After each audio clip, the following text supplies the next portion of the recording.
Ce n'est pas un livre de théologie, ce n'est pas un livre d'histoire de religion, c'est un livre qui décrit les pratiques religieuses, c'est plutôt de ça qu'il s'agit. Et donc c'est un ouvrage qui invite à la découverte des religions d'Europe et du monde par leurs pratiques. C'est un livre sur l'expérience religieuse, d'où le titre, Dieu, mode d'emploi, dans cette tension perpétuelle entre l'universel et le particulier. Le livre présente à la fois l'universel, c'est-à-dire les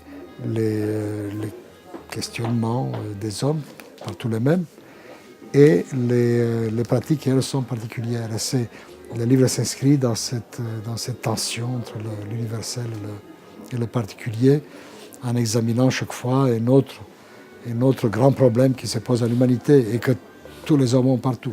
Je propose donc 9 portes qui relèvent de l'universel, et une fois franchies ces 9 portes, l'extraordinaire foisonnement des pratiques particulières.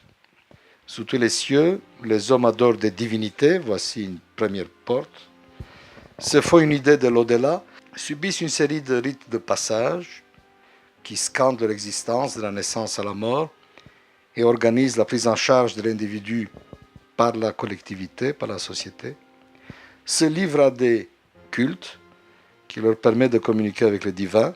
C'est ça un culte, c'est un langage de communication de l'homme avec le divin, pour apaiser son courroux, pour se concilier ses bonnes grâces, pour obtenir ses faveurs, pour obtenir de la compassion ou du pardon.